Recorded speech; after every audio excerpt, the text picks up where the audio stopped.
इथे लपतात जीवघेणे डास, म्हणूनच काळं हिट. रोज कोपऱ्यांमध्ये लावाल तर एकही डास नाही वाचणार. काळा हिट नवीन लाईम फ्लॉवरच्या सुगंधामध्ये.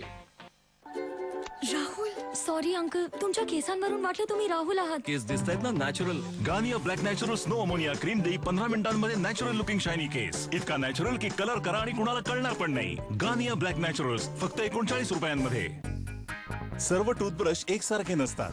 डेंटिस्ट सोबत डिझाईन केलेला ओरल बी टूथब्रश अधिक बारकाईने प्लाक हटवतो. आपल्या क्रिस क्रॉस ब्रिसेल सोबत ओरल बी. आता तुम्हाला समजलं असेल का मिळते तुम्हाला एवढी चांगली सफाई.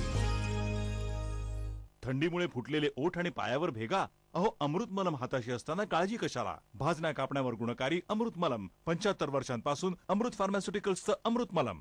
हिंदुस्तान बँकेच्या प्रगतीचे शिल्पकार माथाडी कामगार नेते माननीय गुलाबरावजी जगताप साहेब यांना वाढदिवसाच्या हार्दिक शुभेच्छा. शुभेच्छुक श्री संपतराव गोडसे आणि मित्रमंडळ.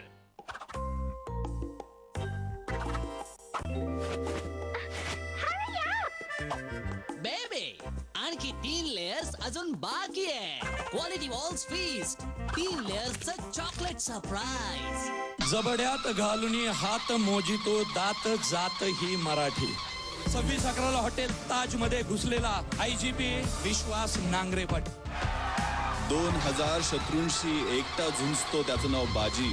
ठाण्या वाघाला सामोरे जातो त्याला उभा फाडतो त्याचं नाव संभाजी. आणि या सगळ्यांना एकत्र घेतो आणि स्वराज्याचं तोरण बांधतो त्याचं नाव शिवाजी. युवोत्सव रविवार 1 जानेवारी दुपारी 1 वाजता आणि रात्री 8 वाजता झी युवावर.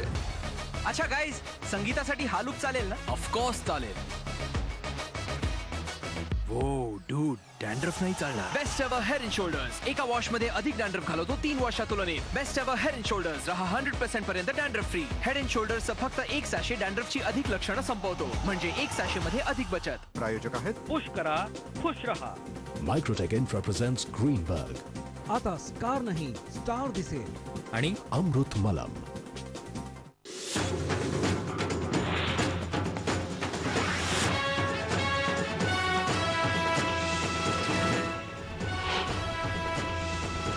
नोटबंदीचा आजचा 49वा दिवस. 50 दिवसानंतर सारं काही आलबेल. या मोदींच्या दाव्याचं काउंटडाऊन सुरू. तर जुन्या 500 आणि 1000ची नोट बदलण्याचे शेवटचे 3 दिवस. काळ्या पैशावर उतारा म्हणून कररचनेत आमूलाग्र बदल करण्याचे अरुण जेटली यांचे संकेत. कर कमी आणि करदाते जास्त वाढवण्यासाठी सरकार करणार बदल. नोटबंदीमुळे देशाची अर्थव्यवस्था दगावल्याची स्थिती. शरद पवारांचा हल्लाबोल.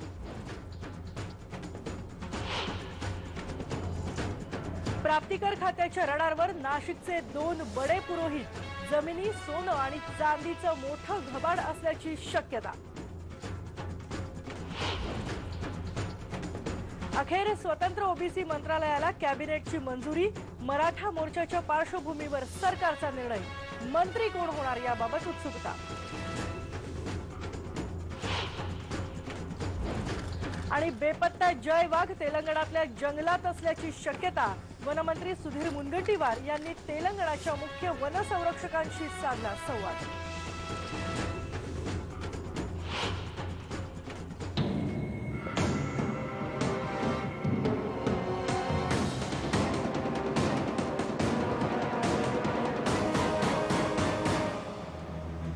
नोटबंदीला 50 दिवस पूर्ण होत आहेत आणि लवकरच आपल्याला कळणार आहे नोटबंदीच्या पार्श्वभूमीवर नेमकं काय घडतंय. देशामध्ये परस्पर विरोधी टोकाच्या अशा प्रतिक्रिया येताना आपल्याला दिसत आहेत. एकीकडे बँकांमधनं पैसा, आपला जो स्वतःचा पैसा जो आहे तो घेण्यासाठी सामान्य नागरिकाला जरी बँकांमध्ये उभं राहायला लागलं, प्रतीक्षा करावी लागली, त्रास होत असला, असं सगळे जण म्हणत असले तरी अजूनही नोटबंदीच्या निर्णयाच्या बाबत बहुतांश लोक जे म्हणतात की हा निर्णय चांगला आहे.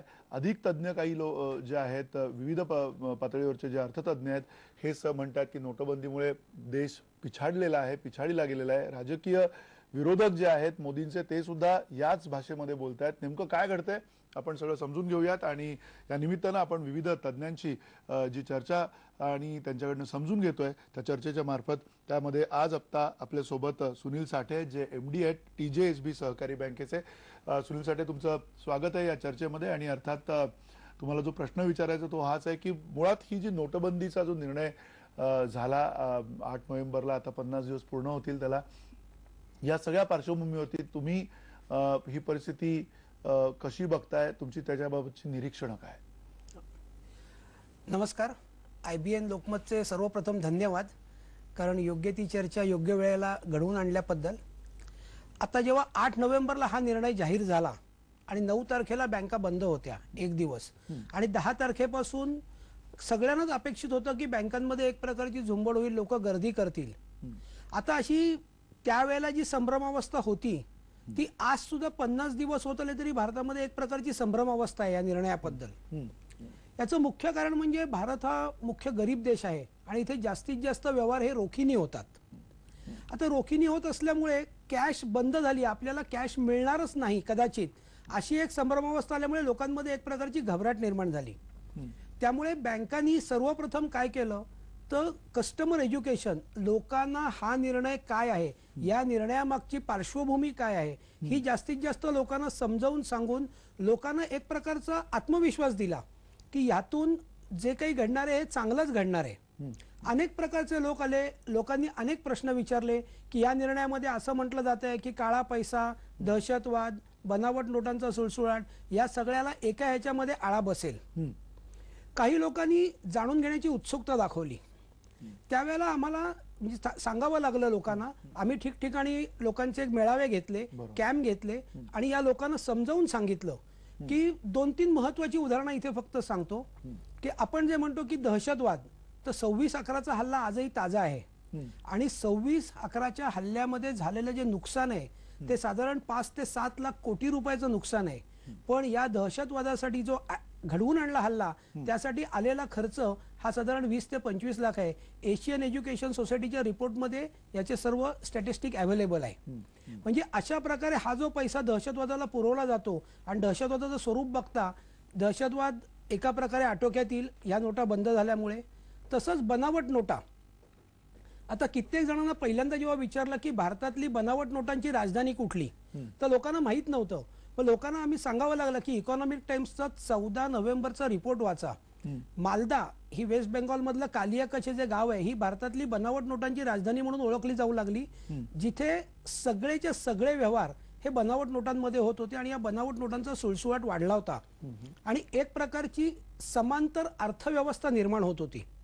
आता या बाबतीत जर स्टॅटिस्टिक सांगायचं झालं तर 1999 साली आपण जे म्हणतो ना कॅश इन सर्क्युलेशन, 1999 साली कॅश इन सर्क्युलेशन ही GDPच्या फक्त 9.2% होती.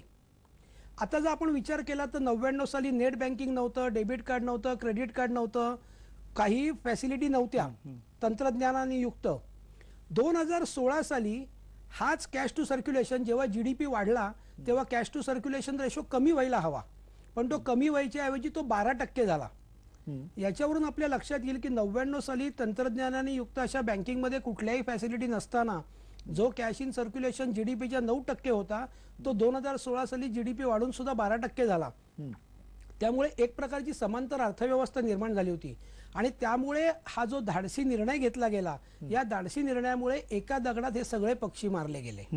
हा यातला सर्वात महत्त्वाचा भाग. एक जो मुद्दा आहे की एका दगडात अनेक पक्षी मारले गेलेले आहेत असं जे तुम्ही म्हणताय, पण त्या बरोबरीनं जो त्रास आता सामान्य माणसाला होतोय त्याकडे कसं बघायचं सामान्य माणसांनी? कारण आता 50 दिवस मोदींनी मागितले होते, ते सामान्य माणसांनी 50 दिवस त्याची सोशिकता जी आहे ती दाखवलेली आहे. सरते छोटी माणूस आपला पैसा घेण्यासाठी ज्याला बँकांकडे तुमच्याकडे येणार आहे, तर त्यावेळेला जी तिथे निधी असणं अपेक्षित आहे, ज्या पद्धतीचं चलन तिथे पुरवठा असला पाहिजे, तो पुरवठा जर का होणार नसेल किंवा आता अतिशय सामान्यतः 2000च्या नोटीची अतिशय अडचण होते, स्वतःकडे 2000 रुपयाची नोट येणं म्हणजे संकट येणं अशी परिस्थिती आहे. हे सगळं कधी संपेल असं तुम्हाला वाटतंय? साधारणतः येणाऱ्या किती कालावधी त्याला जावं लागेल आणि बँकांकडे पुरेसा निधी सर्क्युलेशनसाठीचा जो आवश्यक आहे तो कधीपर्यंत येईल असं वाटतंय तुम्हाला? याच्यामध्ये 2 गोष्टी आहेत. ह्या निर्णयानंतर प्रामुख्याने 2 ठिकाणी की जो रोखीचा वापर आहे ती लेस कॅश विजन, त्यांचं म्हणणं कॅश ही कमीत कमी वापरली जावी आणि लेस कॅश विजनचे जे वेगवेगळे अल्टरनेटिव्ह आहेत ते प्रमोट केले पाहिजेत. सर्वात भारतामध्ये मुख्य काय आहे की जी डिजिटल आर्थिक साक्षरता जाणीव आहे याची मुळात कमतरता आहे. त्यामुळे मोठ्या प्रमाणावरती ग्राहकांचं एज्युकेशन हा सगळ्यांच्या पुढे हे मोठं आव्हान आहे. आम्ही आमच्या बँकेच्या बाबतीत बोलायचं झालं तर आम्ही आमच्या सर्व कर्मचाऱ्यांना सांगतो की हे आव्हान नसून आपल्यासाठी एक संधी आहे. आणि रोखीचा पुरवठा म्हणजे रिझर्व्ह बँकेच्या अधिकाऱ्यांचं सुद्धा कौतुकच करावं लागेल की अत्यंत कठीण परिस्थितीत सुद्धा त्यांनी बॅलन्सिंग करून सर्व बँकांना जसं जमेल तसं कॅश पुरवण्याची व्यवस्था केलेली आहे. आता हे जे खात्यामधून पैसे काढण्यासाठी जी बंधनं आहेत, पण ती बंधनं असताना सुद्धा आम्ही ग्राहकांचं जे एज्युकेशन करतोय की तुमच्या खात्यामधले पैसे आहेत हे तुम्ही कधीही वापरू शकता. तर ही आता वापरण्याची माध्यमं काय, तर तुम्ही कोणालाही चेक देऊ शकता किंवा ECS ची इलेक्ट्रॉनिक क्लिअरिंग सिस्टीमच्या द्वारे ECS ची इन्स्ट्रक्शन देऊ शकता, NEFT किंवा RTGS ने फंड ट्रान्सफर करू शकता, मोबाईल बँकिंग मधनं फंड ट्रान्सफर करता येतात, इंटरनेट बँकिंग आहे. तसंच जे युनिफाईड पेमेंट इंटरफेस हे जे नॅशनल पेमेंट कॉर्पोरेशननी जे नवीन एक ऍप आणलेलं आहे हे अतिशय वापरायला सुलभ आहे. तर आम्ही ग्राहकांना नेहमी सांगतो की माझ्याकडे पैसे नाही असं म्हणूच नका. तुमच्याकडे जो मोबाईल आहे सगळे पैसे तुमच्या मोबाईलमध्ये आहेत, फक्त तुम्ही याचा वापर करायला शिका. आणि याचा जर तुम्ही वापर करायला शिकलात तर माझ्याकडे पैसे नाहीत किंवा बँकेत पैसे मिळत नाहीत ही जी मनातली भावना आहे ही दूर होईल आणि तुम्हाला एक प्रकारचा आत्मविश्वास येईल की मी कधीही कुठेही बसून कुठलेही व्यवहार करू शकतो आणि त्यासाठी मला रोख रक्कम असण्याची आवश्यकता नाही. नाही, हा रोख रकमेचा किंवा कॅशलेस इकॉनॉमीकडे जाण्याचा किंवा मानसिकतेचा भाग झाला. पण जे मुळात आपल्या हातात जे पैसे हवेत किंवा आता आपण म्हणतोय की 500 आणि 1000च्या नोटा बाद झाल्यात आणि 2000ची नोट आपल्याकडे चलनात 2000ची जितकी सहजपणे मिळते तेवढी 500ची तर अजून बघायला मिळत नाहीये. सामान्यतः आपल्यासारख्या व्यक्तीला सुद्धा जर का ती बघायला मिळत नसेल तर खेडेगावातल्या आणि अधिक दुर्गम भागातल्या माणसांची तर कथा वेगळी असेल. मग हे सगळं ज्यावेळेला घडतंय त्यावेळेला हा पुरवठा जो अपेक्षित आहे तो होणार आहे किंवा नाही, कमी होणार आहे, जास्ती होणार आहे, किती वेळात होणार आहे, ह्याची एक बँकर म्हणून तुम्हाला काय शाश्वती वाटते? नाही, आता या पुरवठ्याला सुरुवात झालेली आहे. आता 500च्या नोटांचा पुरवठा सर्व बँकांना व्हायला लागलाय. नंतर जशा 2000च्या नोटा तशा 100, 50, 20 या सर्व प्रकारच्या नोटा बँकांना मिळायला सुरुवात झाली आहे. ATM हे जे एवढे दिवस बंद होते काही बँकांचे, तर ते ATMचं सुद्धा रिकॅलिब्रेशन करावं लागलं की जेणेकरून त्या ATM मधून 2000 आणि 500च्या नोटा देता येतील. ते सुद्धा रिकॅलिब्रेशन पूर्ण होऊन ATM मध्येही भरण्यासाठी पुरेशा नोटा आणि रिझर्व्ह बँकेने सुद्धा नोटा देताना बँकांवर अशी बंधनं घातली आहेत की तुम्ही आम्हाला एक अंडरटेकिंग द्या की आम्ही तुम्हाला या ज्या नोटा देऊ या नोटांचा वापर जास्तीत जास्त वापर हा ATM मधून पैसे देण्यासाठी होईल की जेणेकरून सर्व प्रकारच्या नागरिकांना 24 तास आपल्या खात्यातले पैसे काढण्याची सुविधा होईल. आणि आता हा पुरेसा पुरवठा सुरू झाल्यामुळे मला अशी खात्री आहे की नवीन वर्षात म्हणजे 2017 साली आपल्याला सर्व ATM चालू होऊन या नोटा ग्राहकांना वापरता येतील. एकूण साधारणतः तुम्हाला जो प्रश्न विचारायचा आहे तो म्हणजे बँकांकडे अधिक आता जो पतपुरवठा असणार आहे किंवा पुरवठा करण्याची क्षमता येणार आहे, हे जे येणाऱ्या काळातलं चित्र सांगितलं जात आहे ते कितपत खरं आहे आणि त्याच्यामध्ये पुन्हा व्याजदराचा जो प्रश्न आहे, एक आर्थिक